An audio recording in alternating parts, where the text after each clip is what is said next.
जिस तरीके से आपको पता है कि इजराइल और फिलिस्तीन की वॉर चल रही है और पूरे ही दुनिया भर के लोग देख रहे हैं, जिस तरीके से हसन नसरुल्लाह जो है उनकी शहादत हुई और शहादत के बाद पूरे ही दुनिया भर में जो है प्रोटेस्ट किए जा रहे हैं, उसी को लेकर के हिंदुस्तान में अलग अलग जगह पर प्रोटेस्ट किया गया था। उसी की तरीके से गोंड के शिवाजी नगर इलाके में एक पीसफुल मार्च निकाला गया था, जिसके बाद करीब 20 लोगों पे एफआईआर दर्ज करने की बात सामने आ रही है। हमारे साथ एडवोकेट आबिद सैयद है बात करने के लिए कि क्या कुछ मामला दर्ज हुआ, क्या ऐसा हुआ था कि मामला दर्ज करने की नौबत आ गई। शिवाजी नगर पुलिस स्टेशन के बाहर मैं खड़ा हूं और मैं हूं आमिर।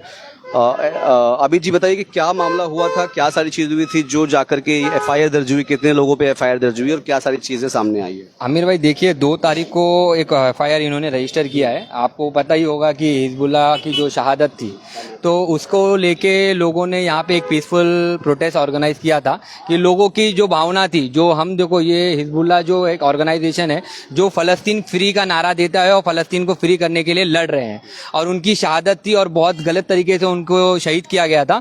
तो उसको देखते हुए यहाँ के लोगों ने पीसफुल एक प्रोटेस्ट ऑर्गेनाइज किया था और वो प्रोटेस्ट हो गया। उसके अंदर कोई कैजुअलिटी नहीं, कुछ भी नहीं।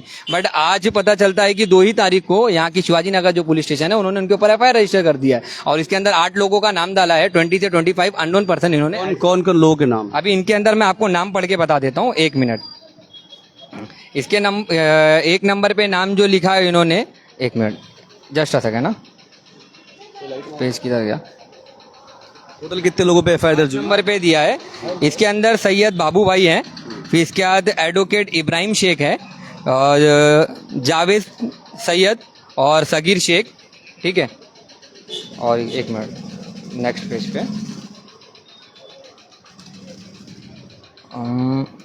असलम भाई के ऊपर है, कबीर हुसैन के ऊपर है, इरफान के ऊपर है और 20 से 25 अननोन पर्सन के ऊपर इन्होंने रजिस्टर किया है अभी तक का। अभी वो कह रहे हैं कि इसके अंदर हम और आइडेंटिफाई करेंगे कौन लोग हैं। अननोन के अंदर तो आप जाते हैं कि वो किसी को भी ऐड कर सकते हैं। अब वो उनका इन्वेस्टिगेशन करें, कोई वीडियो वगैरह विजुअल्स देखो, वगैरह उनका बोलना है कि हमको उन्होंने ये जो रजिस्टर किया ऑफेंस, सिर्फ और सिर्फ एक वीडियो क्लिप उनके पास आई थी, उसके बेसिस पे उन्होंने आइडेंटिफाई किया, इनका ऐसा बोलना है। 8 लोगों के ऊपर उन्होंने नोटिस इशू कर दिया, एफआईआर में नाम तो आ गया है। 25 से 20 जो लोग हैं वो अननोन पर्सन है, उनके ऊपर भी आगे ये कार्रवाई करने वाले हैं। बस मेरा मुंबई पुलिस से और सीनियर पीआई से आज भी ये सवाल था कि सर इस तरीके की पीसफुल प्रोटेस्ट को हम ऑफेंस रजिस्टर कर लेते हैं, ठीक है। चलो मैं बोलता हूँ कि चलो आपने किया, बट इसके अंदर भी एक प्रोसीजर होता है। आपको अगर लग रहा था कि ये प्रोटेस्ट अगर इससे कुछ हार्म हो सकता है तो आप एक नोटिस देते थे कि आप ये प्रोटेस्ट को ऑर्गेनाइज मत कीजिए। अगर आप करेंगे तो हमको आपके ऊपर लीगल कार्रवाई करना पड़ता है। जो प्रोसीजर था उसका कंप्लाइंस करना चाहिए था, वो नहीं हुआ।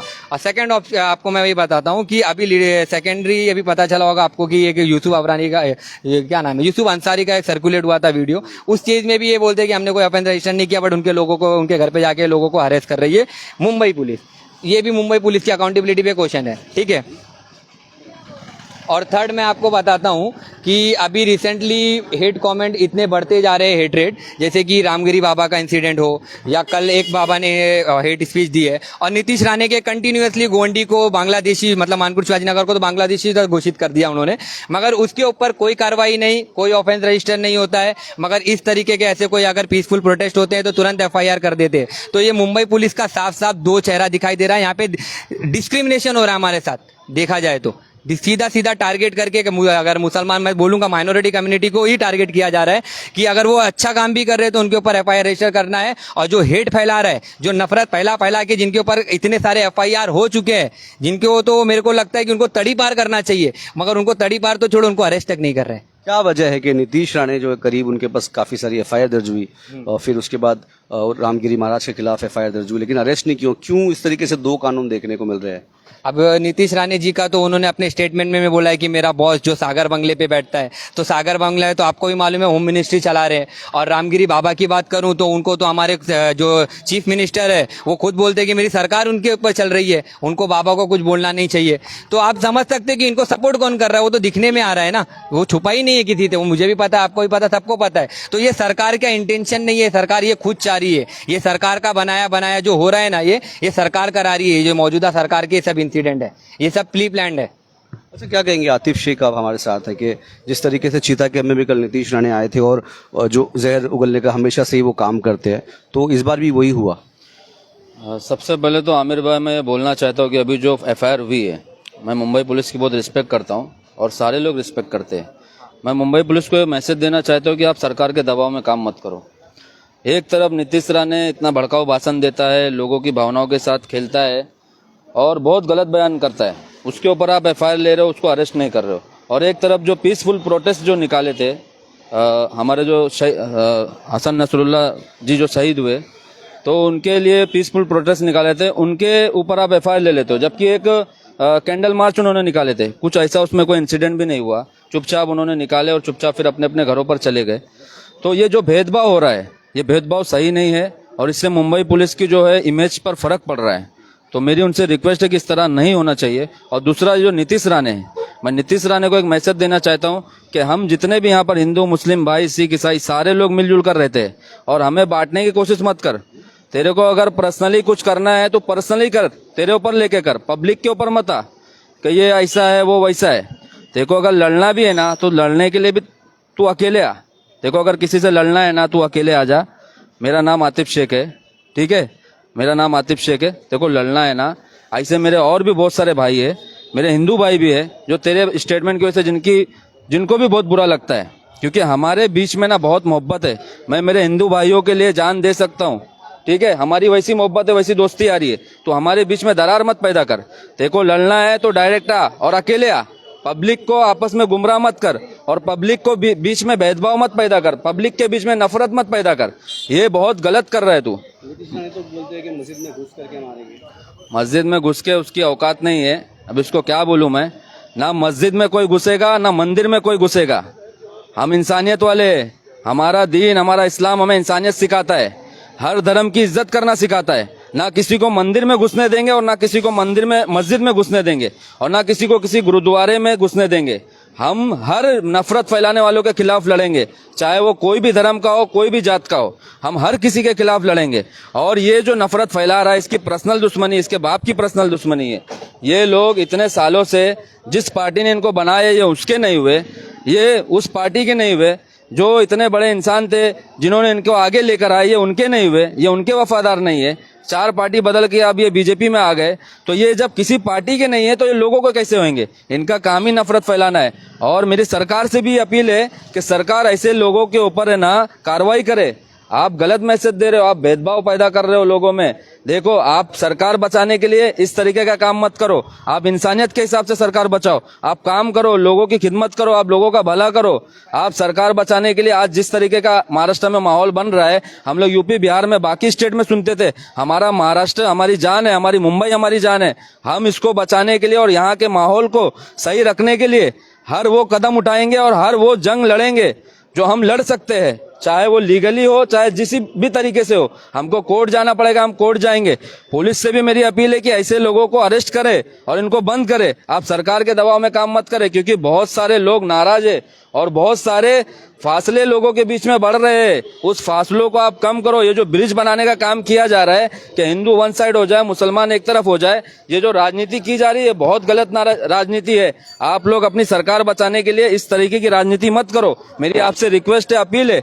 ये इंसानियत है, इंसानों को आपस में मिलजुल कर रहने दो और ऐसे लोगों को अरेस्ट करो। ऐसे लोगों को बाहर छोड़ना बहुत प्रॉब्लम क्रिएट कर रहा है। ये जो है बटला, ये बहुत प्रॉब्लम क्रिएट कर रहा है। इसको मैं सीधा बोलता हूँ, अगर तेरे को लड़ना है ना भाई, तू आ जा सीधा, तू सीधा आ जा, सीधा बोल, फोन कर। मैं मेरा नंबर भी देता हूँ नीचे, फोन कर डायरेक्ट। तेरे को लड़ने का है ना, डायरेक्ट फोन कर और डायरेक्ट लड़। ये क्या तू पब्लिक को गुमराह कर रहा है? पब्लिक को आपस में क्यों लड़ा रहा है? पब्लिक को मत लड़ा, समझा? पब्लिक को मत लड़ा, सब मिलजुल के रहते हैं। मैं मेरे हिंदू भाइयों के लिए जान दे सकता हूँ, समझा क्या? मेरे दोस्ती यारी सबसे ज्यादा उनमें ही है और मैं उनके लिए जान दूंगा और जो में से होएगा मैं करूंगा। हमको आपस में बांट मत। तेरे को मैं अभी लास्ट टाइम भी समझा रहा हूँ, बार बार तेरे को समझाएंगे नहीं, समझा क्या? और ये महाराष्ट्र है, मुंबई है, यहाँ पे ऐसा माहौल मत क्रिएट कर बाहर के जैसा। सबसे अच्छा स्टेट है आज, इकोनॉमी में कैपिटल है ये इंडिया का। सबसे ज्यादा यहाँ से 10% हमारा महाराष्ट्र देता है, 6% मुंबई देता है अकेला महाराष्ट्र को। इंडिया को 10% हम लोग देते हैं। इंडिया में बहुत बड़ा रोल, इंडियन गवर्नमेंट जो है ना, बहुत बड़ा रोल हमारा महाराष्ट्र का है, क्योंकि हमारी जो इकोनॉमी का जो पूरा सिस्टम है, कहीं ना कहीं महाराष्ट्र उसमें बहुत बड़ा रोल अदा करता है, बहुत सपोर्टिव है। महाराष्ट्र को खराब मत करो अपनी सरकार बचाने के लिए। यहाँ के लोग जो यहाँ पर रहते हैं, जॉब करते हैं, चाहे कोई भी बिजनेस कर रहा है, सारे लोगों के ऊपर फर्क पड़ रहा है। बस मैं इतना ही कहना चाहता हूँ आमिर भाई। अच्छा, मैं बताइए कि कल अभी आपने नीतीश राणे आए थे, उसके पहले उसके साथ आपने लेटर दिया चीता कैंप पुलिस स्टेशन में ट्रॉम्बे में, क्या कुछ हुआ उसके बाद, क्या हुआ? और जो जिस तरीके से उन्होंने कल स्टेटमेंट दिया है कि हम मस्जिदों के बाहर जो है आराधना आरती करेंगे, उसके ऊपर क्या कहना है आपका? सबसे पहला तो आपका न्यूज़ का मैं धन्यवाद करता हूँ। आप लोग ने यहाँ पे आए शिवाजी नगर में एक बाइट लिए। ये जो लेटर दिख रहा है ना, ये डीसीपी का लेटर है, डीसीपी का डिस्पैच है। और ये चीता कैंप ऊपर चीता कैंप पुलिस सीनियर का है ना डिस्पैच है। तो हम लोग ने ना पहला ये ना इसके आने से पहले ये ना हम लोग ने पुलिस को है ना आह्वान किए थे क्या चीता कैंप में ये आ रहा है। तो कुछ न्यूज़ वाले ने मुझे बोले थे भाई वो आरती के लिए आ रहे, आरती के लिए आ रहे तो हमारे को वेलकम है, लेकिन अगर कुछ अंगार लगाने आ रहे हिंदू मुसलमान के बीच में, वो बचकाने को मैं समझा दिया था, पहले भी बोल दिया था, पुलिस को भी वार्न किया था। मेरे पास 2-3 कंप्लेंट है। अब मैं ना उसको आह्वान करता हूँ, तेरे अगर पिछवाड़े में दम है, अगर तू सही में डॉन है ना, भाई है ना, देखो भाईगिरी करने का है। साले गोवंडी में रहते हम लोग, तेरे घर के पास, तेरी औकात नहीं है 1 रुपए की, समझा क्या चिंटू बचकाने, तेरी 1 रुपए की औकात नहीं है। अगर तेरे को लड़ना है ना, तेरी माँ ने दूध पिलाई है, तो गोवंडी में रहता हूँ मैं शाने, तेरे घर के पास। अगर तेरी माँ ने दूध पिलाई है ना, तो ये पुलिस को हटा, ये तेरे जो हिंदू मुसलमान को जो नफरत कर रहा है ना, ये लोग को हटा। तेरी अगर पिछवाड़ी में दम है तो आ जा 1 मैन शो, 2 मिनट के अंदर है ना, तेरे को है ना जमीन में ना स्ट्रेचर में ना सर लेके जाना पड़ेगा तेरे को, ट्रॉली में। तेरे को पूरी धमकी देता हूँ मैं अभी। एक बार पुलिस को मैंने वो लेटर भी दिया था, लेकिन पुलिस वाले ने कोई आश्वासन जो दिए थे ना, वो आश्वासन के ऊपर कोई है ना कायम नहीं है, कोई कार्रवाई नहीं हुई इसके ऊपर। अब मैं ना खुला धमकी दे रहा हूँ तेरे को, राणे, नीतीश राणे, तेरे को धमकी दे रहा हूँ। तेरे तू क्या बोलता मुसलमान? अबे हम लोग के साथ में ना तेरे गांव के हिंदू लोग, महेश राणे मामा और हमारे जयभीम भाई, दलित भाई, हिंदू भाई, हमारे सब साथ में एक दिन प्रेस कॉन्फ्रेंस लेके ना उन लोग सबको बुलाऊंगा मैं। और तू जो बोलता है ना हिंदू मुस्लिम, अबे साले तेरे को हिंदू का वोट नहीं मिलने वाला है। अभी तुम लोग की सरकार भी जाने वाली है।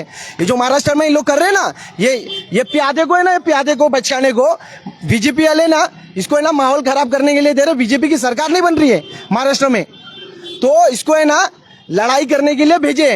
तू दंगा करा, इसकी औकात नहीं है, ये आके लड़ ले वे करके। पुलिस को हटा 2 मिनट, एक बाप की औलाद है, मैं तेरे को है ना गारंटी देता हूँ 2 मिनट में है ना तू जमीन में नहीं सोए ना और ट्रॉली में जाएगा, समझेगा? 4 कांधे में 2 मिनट में, 5 मिनट भी नहीं 2 मिनट में बोल रहा हूँ, तू निकल जाएगा दुनिया से, समझा क्या? ज्यादा है ना छांटपति मत कर। अगर तेरे को लड़ना इलेक्शन करना है ना तो अपने काम के दम पे लड़। ये हिंदू मुस्लिम है ना बार बार मत कर, हम लोग भी थक गए, हम लोग को भी काम धंधा है। तेरे सब फालतू लोग के लिए ना हमारे पास टाइम नहीं है, समझा क्या? बस इतना बोलता हूँ। जय हिंद, जय महाराष्ट्र। अब अगला कदम क्या रहेगा? आप कैसे, आप बता रहे कि इतने सारे लोगों के ऊपर एफआईआर दर्ज हुई, अब क्या अगला कदम रहेगा एडवोकेट आबिद सैयद का? अभी तो इसके अंदर फिलहाल 8 लोगों का ही नाम है, 20 से 25 लोग अननोन पर्सन है। अभी देखते हैं कि ये लोग क्या रिपोर्ट फाइल करते हैं। उसके बाद जैसे भी चार्जशीट गिरेगी, इसकी चार्जशीट ये फाइल करेंगे इन्वेस्टिगेशन करके, तो डेफिनेटली मैं इसके लिए हाई कोर्ट जाके क्वेश्चन फाइल करने वाला हूँ। क्योंकि ये जो इन्होंने रजिस्टर किया है ऑफेंस डिसोबे